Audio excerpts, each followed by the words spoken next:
Welcome back to the Top Cut for Women's Tournament. I'm Regina Angley, and I'm joined by Rosemary Kelly. Good morning, or I guess it's afternoon now over here as well. So good afternoon to you. Well, thanks. Good afternoon to you too, Regina. I'm so excited about getting a chance to jump into the Top Cut for the women's tournament. We've already seen some incredible matches today. We've already been talking about some of the amazing matches we got a chance to see yesterday. So it's just all good Pokemon play from here. It's amazing. Yesterday's great matches. The question in chat was, what was your favorite game from day one? So I'll ask you that right now. Okay, I know this is a super cop-out answer, but honestly, I can't pick. We were literally talking about this, and I was dreading you asking me this question because I really just didn't have a solid answer for it, except for the fact that I think that every game, except maybe the fact I got a chance to see a Sylviano stream yesterday, every game was fantastic, and you couldn't have asked for anything better from the women's tournament for day number one. What about you? I loved Curious Cleffa's team just because that Barrascuda, every time I saw it, I was like, I want to know what this does. This is so great. And I True. know that she said something about, using it against Kyogre matchups. And I wish we'd had a chance to see it kind of like rise up to that occasion. But it's really fun seeing niche, like more niche Pokemon than usual being used in these matches. Yeah, it is super fun to be able to see maybe some of the more player favorite Pokemon coming into the fray rather than the more meta competitive Pokemon. So I think that's really cool to see that trainers are using their favorites and also using things that really, really work. Like we're going to be jumping into this next match, which I'm super excited about because we're featuring a lot of Pokemon that we've already seen on stream before. We're seeing players that we've already seen on stream. So we have a little bit more information walking into this match than we do for most of our other matches. Yeah, if you guys remember from yesterday's match, we showcased both Pink Sylvie and Yoko on stream. They actually both have a similar Pokemon on their team. I think they've both got that Ferrothorn, which literally is a thorn in a lot of people's sides. Oh, And yeah. Yoko's very well known for like her love of Lapras. I'm actually really excited because the restricted that Yoko is using is one of my favorite design restricteds. It's going to be that Duskmane Necrozma. I think it is absolutely super cool looking. A pain to try to fight, but otherwise just really pretty to look at. It is a very beautiful Pokemon. That is true, but it's also super, super powerful. A lot of people, when they're using the Duskmane Necrozma, they're using it very similarly to its counterpart, Solgaleo.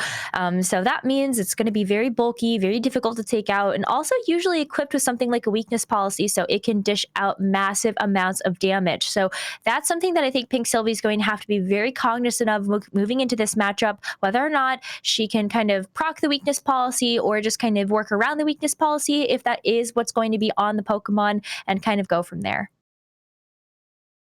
Pink Sylvie's using her restricted is going to be that Palkia, which in this sort of like meta, right? I think we were talking yesterday how Dialga is kind of the more dominant and prominent one of those two opposing legendaries. And so I think Mhm. Palkia is going to have kind of an interesting time against that Dustman because, like you said, it's a bulky Pokemon, carries that restricted, carries that weakness policy, but both of them are pretty slow and love Trick Room. And the fact that they also both have Ferrothorn, I think, is going to be an interesting sort of showdown.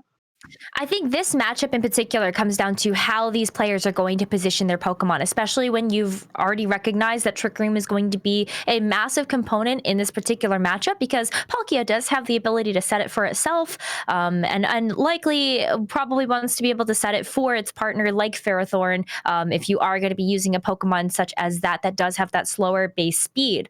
But I think at the end of the day, you're also kind of taking a look at how you're maneuvering around your more offensive threats. That way you are still dishing out big damage, taking control of that Trick Room if that is going to be something that goes in play, and also working around that Trick Room in case that is not a mode that you want to be playing in.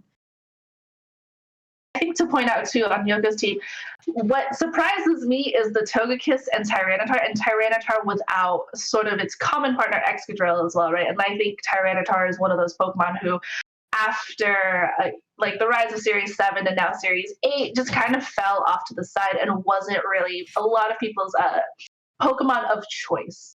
Yeah, as a Tyranitar player myself, I am very sad at the state of the meta right now in terms of being able to use that Tyranitar. It's still really great for dealing with things like weather wars, especially, I guess, on this particular team of Yoko's, you've got to be a little bit careful of the fact that, like, you might want to have Lapras using setting the rain in order to make use of going for big moves like Hydro Pump and things like that. So that's something that Yoko it has in her back pocket in order to kind of just be like, well, maybe Tyranitar could be good here, especially if I'm not going to deal with the Landorus and not dealing with Intimidates or coming out from the Incineroar and the Landorus on Pink Sylvie's team.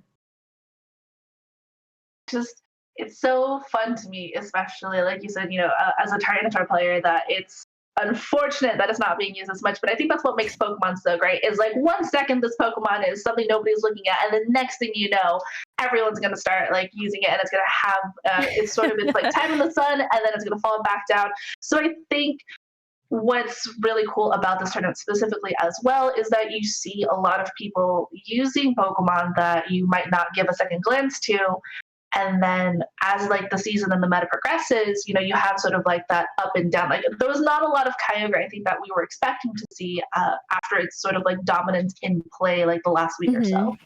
No, absolutely. Especially just kind of using Kyogre myself on the ladder. I was already running into a lot of problems. After the first week or so, it was a lot harder to win games simply just because there were a lot of people that had much more prepared kits to deal with something like a Kyogre. And I think you could see that from a lot of people's teams. You talked about the Barraskewda earlier on Curious Cleffa's team, which was a really unique tech choice in order to just deal with something like the Kyogre. So I think that's something that a lot of people have made a conscious decision when they've team built for this event to deal with something like Kyogre teams. And I think that's why we haven't seen too many of them in Top Cut. What makes me laugh is people are like, I'm going to prep for this this Pokemon that's going to show up, and then by the time you get to the event, it's just not there anymore because people are always like, I'm gonna counter team it, and then there is no team to counter because it's not there. So I'm hoping that this means that other restricteds that people aren't looking at might find a way. Like I know there's a chance maybe Lugia might like find a way because multi-scale is just so great right now as well. Recover. You could make Lugia just virtually just unable to knock it out. So I definitely think that Lugia has a place. It's a great shout. Yeah. Actually, it's the Pokemon that I used to get into Master Ball Ring for this season, and I was sitting there and I was like, this is such a difficult Pokemon to use, but like you had said, it's bulky, it's got Recover, multi-scale, resets after you get that HP back up. But I think what's fun is I'm slowly turning to the fact that one restrict might actually be a really fun format to use. Yeah, one restricted Pokemon is definitely something that a lot of people are looking at and saying, hey, is this going to be kind of our precursor to playing in what is known as GS Cup rules, which means that you hit 2 restricted Pokemon on your team instead of just the 1. And I think that for a lot of people, the answer is yes. It's still kind of up in the air what kind of format we are going to be moving to next. But as of right now, we are in a format that is allowing you to use 1 restricted Pokemon, and we can already see one of those restricted Pokemon hitting the field now. Yeah, and Yoko leading with that Togekiss and Duskmane Necrozma, Meghan returning with Grimmsnarl and Regieleki on the field. I really like the state of things here for this Regieleki. I think that's something that a lot of people kind of underestimate is the amount of power that you can use for Regieleki, especially if you're going to Dynamax it super, super early. But that's not the case right now. Just looks like there's going to be a little bit of repositioning here. Or just doesn't want to take any damage this turn. Is going to hide behind and protect now as Grimmsnarl going for the Reflect again. Duskmane Necrozma is going to be a more physical attacker here as Regieleki doing a lot of damage with that Volt Switch, going to go into that Duskmane Necrozma and allowing Meghan a chance to sort of pivot here. So that Togekiss kind of burning a Protect turn here as it wasn't targeted down at all. Yeah, it did unfortunately burn a little bit of that, but it was kind of just setting up for the Trick Room. Now, this is where I am curious about what Yoko's plan is here, because I feel like Meghan played that really strategically. Yes, you had the Regieleki out in front, maybe expecting like either you're going to be able to get big damage off, but kind of smartly recognize that with the state of Pokemon that are going to be on the field, you're probably going to want to go for a Trick Room Protect if you're Yoko. So took that opportunity to just get the Dialga, or excuse me, the Palkia out right away. Ferothor going to come into place for that Grimmsnarl. Grimmsnarl said, hey, I set up the Reflect for you right now, and we're just going to try to make sure that this Ferothor is set up. We saw yesterday that it was sort of a kind of a really big threat to its opponents, but also now the Palkia, after hitting the field, is going for that Dynamax. I think this is the first time I've seen a Dynamax Palkia. I know I'm used to seeing the Dialga variant of it. Yeah, usually it is Dialga that is going to be the Pokemon of choice here, but Palkia for now, and you can already see that there's going to be quite a bit of damage coming through, but Sunsteel Strike first. So Duskmane Necrozma going for Sunsteel Strike.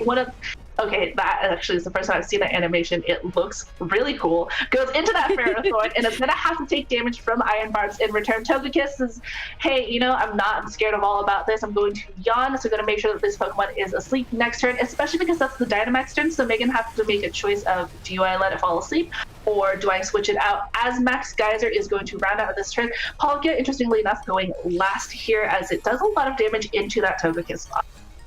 Yeah, this Togekiss must be trained to be effective within the Trick Room, given that the Palkia was the last to move.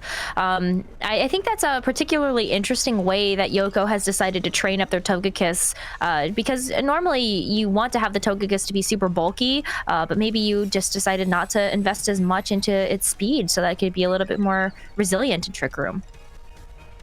And starting off this turn, going for that Iron Defense, gets that +2 to its defense, and Necrozma going and returning that with a Sword Stance is like, hey, I know this strategy, I'm going to make sure my attack is boosted up. Togekiss taking another chance to go for a yawn here, so Megan again gonna have to worry about both any of her Pokemon going to sleep. Palkia staying in, goes for another Max Geyser, boosted by the rain, but it's going to be easily enough taking out this Togekiss, which again had taken a lot of damage from the previous turn, but Togekiss has done its job and is about to put 2 Pokemon to sleep even after it gets knocked out. Yeah, there's not really a way that Palkia can reset terrain here. Unfortunately, it's going to be asleep, and while it would have been nice to be able to maybe set the terrain with something like that Regieleki, now you know if this is the first time seeing Yoko's team, because I don't believe that when Yoko played yesterday that she revealed that Togekiss actually knew Yawn. I don't think we saw the Togekiss brought to any of those games. I think it was a lot to do with just kind of the matchup that was there, but I think that this is something else that Megan might need to have to react to and just adjust to coming up for the following turns. But able to secure the knockout here, I think, is really important. Now you get a chance to maybe set up your Ferrothorn a little bit more in terms of just like the fact that you do have those Leech Seeds, and you also had the Iron Defense as well. But interesting, maybe some switches coming through here. Withdrawing Palkia, so I don't think it actually took its necessary sleep turn yet, so I'm going to have to worry about that for later on. Grimmsnarl going to come back onto the field. It had set up Reflect earlier on, so it might take an opportunity to try to set up Light Screen as well. Lapras, though, going for the Protect here is going to make sure that Ferothorn can't use anything like Leech Seed, and is going to have to fall asleep at the end of these turns, so Lapras is staying in and is just like, hey, I'm not going to worry about this, as Duskmane Necrozma goes for Earthquake, and again had boosted itself with Sword Stance the previous turn, catching the Grimmsnarl in on that switch in, but does not that much damage to either Pokemon, as Ferothorn is going to be able to recover HP with the leftovers, but now asleep thanks to that yawn from Togekiss. Now that Ferrothorn is asleep, or Ferothorn, or I don't know how people like to pronounce this Pokemon. I've been saying it both ways this entire broadcast, so yeah, don't at me. It's hard. It's a hard name. I think that this is a position where Megan needs to kind of have either of these Pokemon wake up. Either it's going to be the Ferothorn or it's going to be the Palkia, but Yoko hasn't used that Gigantamax yet, so we get a chance to see it now with the Lapras, potentially going for something like G-Max Resonance to set up that Aurora Veil to really make sure that this Solgaleo can persist. And so Grimmsnarl gonna go for the Light Screen. So now Megan sort of has her own version of Aura Veil on her side. Reflect, though, gonna be on a little bit more of a shorter timer, as G-Max Resonance from the Lapras on Yoko's going to go into that Ferothorn. It's honestly just sort of one of those Pokemon that the faster you can take it out, the less you have to worry about it. But now Aura Veil is going to be set up on her side, so we're going to mitigate the damage that she's going to have to take here, as Duskmane Necrozma is going for Sunsteel Strike one more time. Again, it is boosted by that Sword Stance, and if you're targeting down that, it's actually targeting down the Grimmsnarl and to be able to pick up that knockout, but Grimmsnarl was able to at least set up that Light Screen as well, and Ferothorn going to have to just just slowly recover health thanks to those leftovers. Light screen is good here. Now the trick room is over, so you can be a little bit more decisive in terms of whether you bring out Palkia or Regieleki here. I think you want to go for the Palkia just so that you can get that mandatory turn of sleep when you know this might be a little bit more of a moot turn.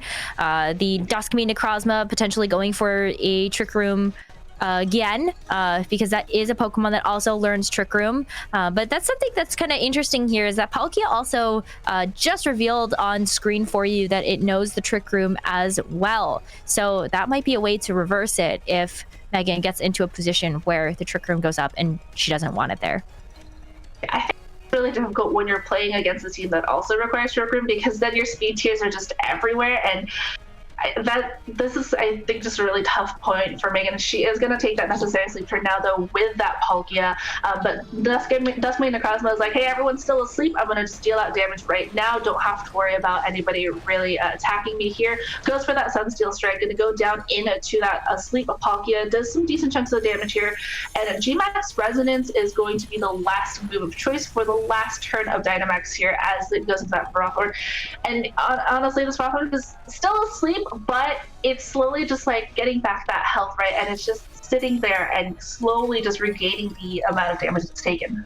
It's disgusting how much health a Ferrothorn can actually get back and recover from leftovers, plus double leech seed, plus kind of rotating through those protects. So I don't think that Meghan is in a position right now where she's too worried about whether or not this Ferrothorn is going to be able to survive. You saw how little damage after that Iron Defense that Sunsteel Strike or that Earthquake was really able to do to this Ferrothorn. Like, take a look at that. That's very, very little here, and that's not something that you're too worried about.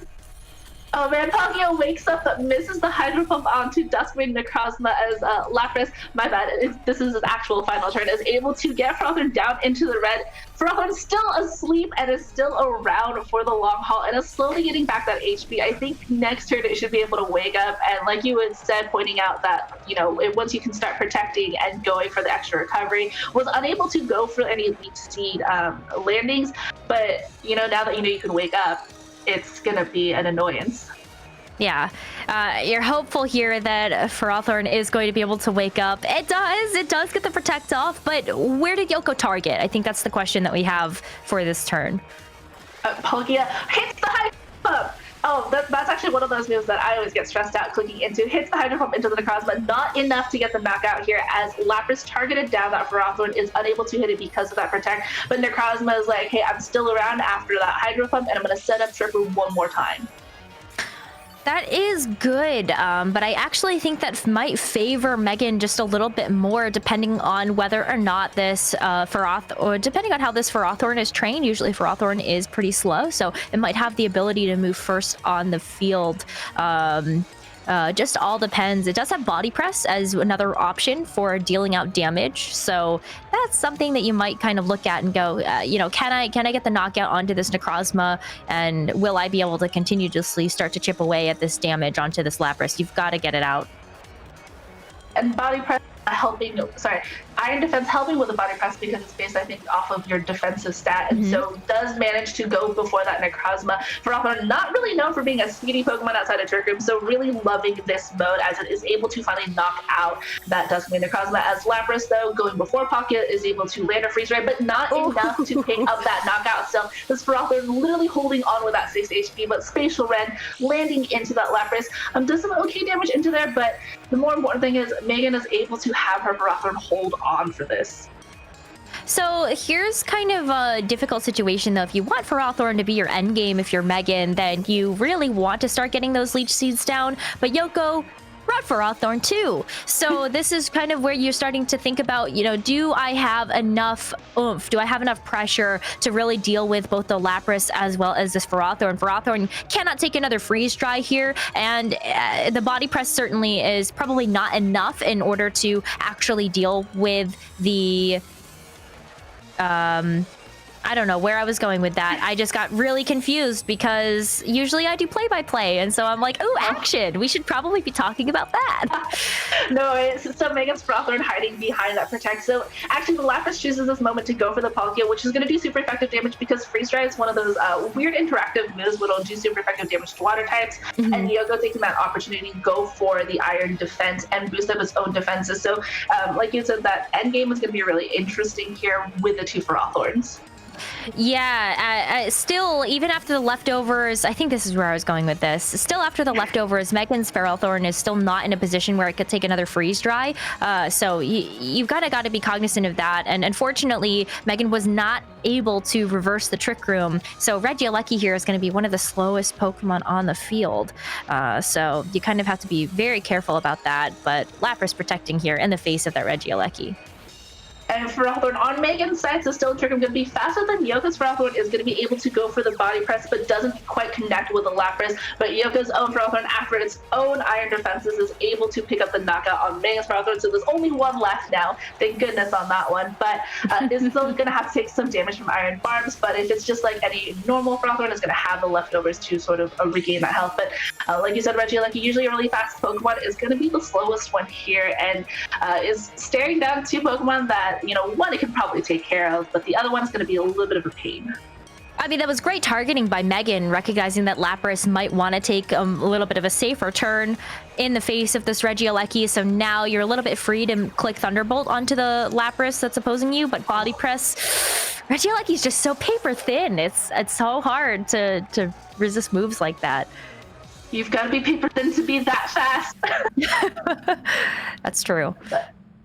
But I actually really liked the last couple of turns of that endgame, right? You saw Megan click into Trick Room, hoping to revert it, and then Yoko correctly identifying it and going, hey, this Palkia is more of a threat now because this is really your only option to win against me, and so taking it out. And I think those last couple of turns, like, barring Frothorn 1 taking the max amount of sleep turns and then 2 holding on, I think Yoko did such a good job identifying, hey, if Trick Room gets reversed, I'm going to be in a little bit of trouble, especially because I know that Regieleki is going to be in the back.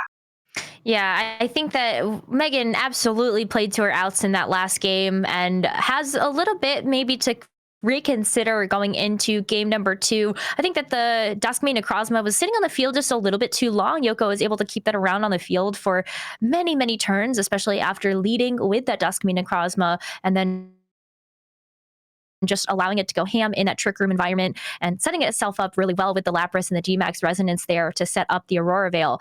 So Yoko absolutely identified what win conditions Megan had and what outs Megan needed to play towards and did a great job of shutting that down. So I'm really excited to see what happens in this game number 2.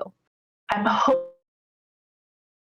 hoping we see some Intimidators because Duskmane Necrozma, I think, switches from Full Metal Body to Prism Armor, so it can be intimidated unlike its Solgaleo.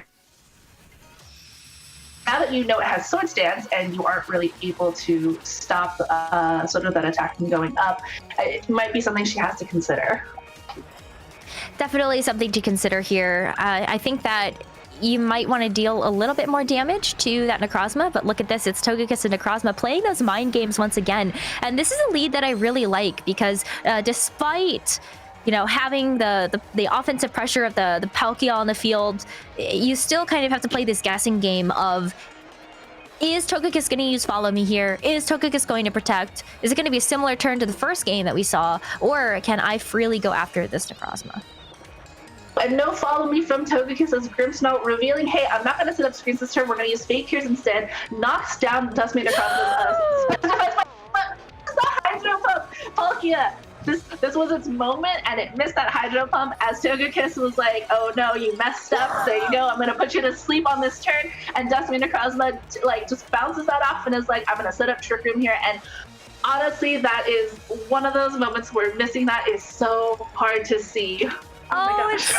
It hurts! We've all been there. So bad. Oh, poor Megan in this situation, because had she landed that Hydro Pump, this would be an incredibly different game. But you are seeing the Intimidate come through now. This is something that you were hoping to see. So you're going to be able to drop the attack. And now Palkia, though, getting yawned, it has to go back into its Pokeball, and you've got to see a little bit of a rotation here. Yeah, so Megan going for that double switch out here. So like Incineroar and Frother both on the field as Dustbane Necrozma at -1 attack and -2 special defense is going for the Sunsteel Strike. Was targeting down that Grimmsnarl, but Incineroar takes that like a champ as Togekiss takes another moment to go for another yawn into this spot. That is okay. That clicking into that same spot where Palkia once was, like props to Yoko for realizing, okay, Megan has to switch out, so let's get another yawn into whatever switches in there. Yeah, that was really, really good play. And this is where Megan doesn't have to necessarily bring out the Ferrothorn either, because you can just go ahead and click the Iron Defense, and you're already kind of worried about the fact that, you know, is Necrozma going to try to target down that slot? But no, this is a really smart play from Megan to recognize that Yoko might be going for something like a switch out here. Dustbane Necrozma is going to reset its stats as it leaves the field. Lapras coming into the field here as Ferrothorn goes for the Iron Defense, and Incineroar showing off that parting shot.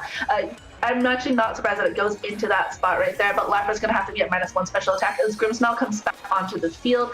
We've seen it use both screens, and it has that special, that fake tears, and Togekiss just sitting there and yawning at everything and is going to be into that Grimmsnarl now as Frother falls asleep on this turn. Man, this Togekiss. I was already tired, but watching the Togekiss continuously yawn is not helping. Yoko, though, in such a commanding position when it comes down to just forcing Megan to continuously have to rotate through her Pokemon so that they don't get put to sleep, so that she can find that advantageous positioning on the board. But despite the fact that we did see a parting shot come through onto the Lapras on Yoko's side, Lapras is still going to go for its Gigantamax here, just because that G-Max Resonance is so good to set up early. And Yoko's not really like too threatened by a lot of things here. And like you said, though, that Gigantamax is going to come out as Grimmsnarl is going to take this opportunity to set up that light screen before it falls asleep. Frotthorn staying asleep right now as G-Max Resonance from Lapras is going to connect to that Frotthorn. We know that that is one of those Pokemon that if you don't take care of it like as fast as you can, is going to be a problem if it sets up in the late game. But Aurora is going to be set up now for Yoko's side, and now Togekiss is going to be able to finally attack because it's putting everything into sleep and connects with the Dazzling Gleam. And you know, any damage on Frotthorn is good damage because it's going to have to take it back from that leftovers.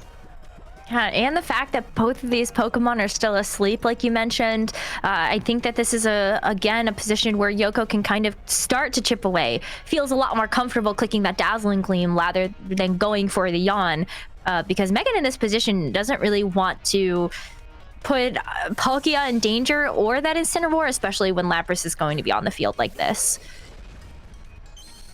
I'm going to say goodbye as Ferrothorn on Yoko's side is going to come in. We saw it have both Iron Defense and that Body Press, so probably running the similar movesets for both of these players as Yoko is going to go for another G-Max Resonance. Again, slowly just chipping down on that Ferrothorn as it stays asleep. Grimmsnarl taking its necessary sleep turn right now as Ferrothorn is going to recover a little bit more HP, but now you have to worry about the other Ferrothorn, especially on Yoko's side, as Trick Room expires on this turn. Ooh, Trick Room being over puts this into a little bit more of an interesting board state. You know, Yoko might want to consider going for something where she can rotate through, maybe get the Trick Room back, but Grimmsnarl wakes up here, lands that special defense drop onto that Ferrothorn. And now Lapras is going for its last G-Max Resonance, is going into that Frother. We finally get to see it go to the yellow. It's going to be green at the end of this turn as Yoko takes the opportunity to set up an Iron Defense. It's going to be at +2 defense and -2 special defense. Grimmsnarl and Frother both waking up. So Frother landing the Leech Seed, that extra amount of HP recovery is going to be so important for Megan, especially now that you've got two really slow Pokemon that have a super effective attack against each other. Like, they've both got Body Press. They do both have Body Press, and that is a very scary position to be in, especially when you have seen Iron Defenses come through already in this game. You have to be really careful now of how do you protect your own Ferrothorn in the face of that, and how do you set up your own Ferrothorn to be able to deal with the opposing.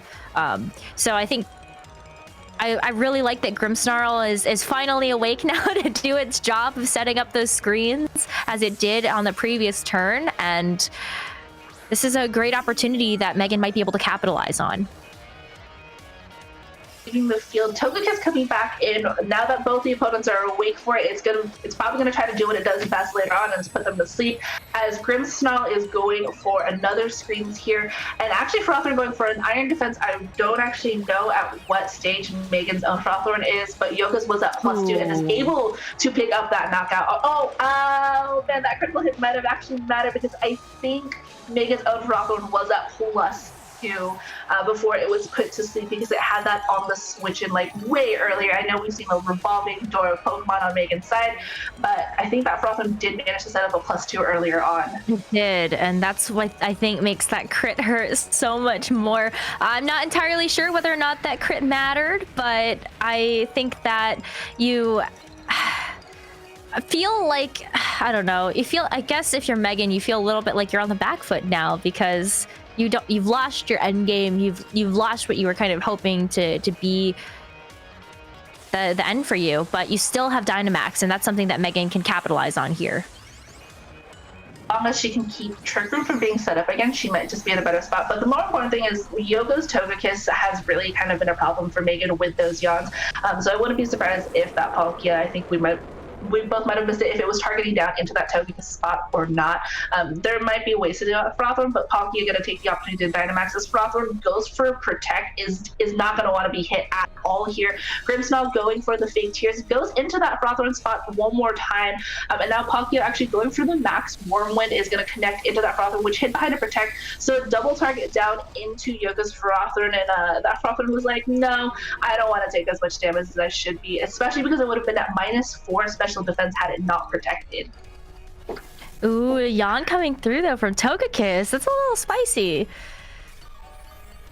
I think at this point, right, like if you're that Togekiss, it's just yawning everything is fine because now Megan has Dynamaxed, and it's like, okay, it doesn't matter because now, you know, Palkia, you're gonna have 2 turns left, but you have your second Dynamax turn and you're gonna be asleep after that, and your last Dynamax turn is that necessary sleep turn. All right, looking at the position right now, yeah, you don't really have a choice except to kind of keep Palkia in there and try to go for the Fake Tear.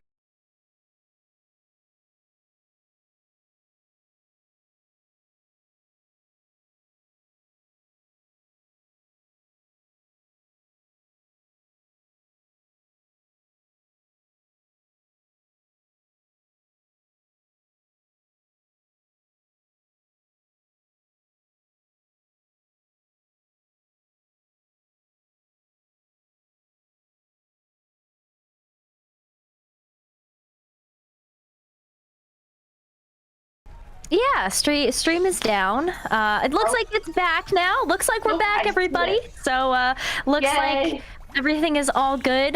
Togekiss briefly broke the stream, so you know, blame Togekiss as you put in any meta game. But welcome back, everybody.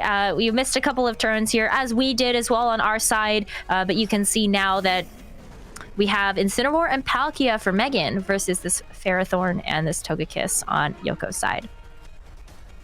Be kind of really rough going for Megan because that Togekiss is just being allowed to either 1 click Dazzling Gleam or 2 click Yawn, right? And once you put everything to sleep, Frothlorn is free to set up. I mean, it's at -4 special defense, but if you can just get rid of that Palkia, you don't have to worry. And now Incineroar can't really do much either because you set up the rain for it, like with your own Palkia. And honestly, I think Yoko has just done such a good job of sort of rotating Pokemon around and then using that Togekiss to her advantage. Yeah, absolutely. I gotta give props to that, especially because those yawns have been so fundamental in forcing Megan onto a back foot where Megan had to rotate through Pokemon in order for them to be useful and so that they wouldn't get put to sleep. And unfortunately, that means that, you know, Palkia is in this position where it's not able to dish out damage, it's not able to get those Hydro Pumps off with the rain up, and Ferrothorn on Yoko's side has been set up with those Leech Seeds. So look at how much that is doing every single turn. Yeah, right now. Because, yeah, you stopped for Hawthorne with that fake out, but just this Togekiss is really carrying this team on its back right now. As Palkia stays asleep on this turn, is going to have to take more damage from the Dazzling Gleam, and then the leftovers are. Oh, doesn't even matter that Leech Seed is just non-existent to it. As Palkia gets knocked out from Dazzling Gleam. Incineroar going to try its best in the rain against this Ferrothorn at +2 defense is barely doing anything into that spot, and is actually going to take maybe a little bit more damage on its own, both from the recoil and from the Iron Bar's damage, as Ferrothorn is going to be able to close this out with that body press, and was like, hey, you thought you could take care of me? No, it's the other way around, buddy. I still have to feel for Meghan in this set, because I think that crit absolutely mattered when it came down to the Ferrothorn versus Ferrothorn in our game number 1. And I think that Meghan absolutely played to the best of her ability when it came down to rotating through with all those yawns coming through from Yoko's side of the field, but just unfortunately wasn't able to eke it out in the end. So Yoko's going to take the set here.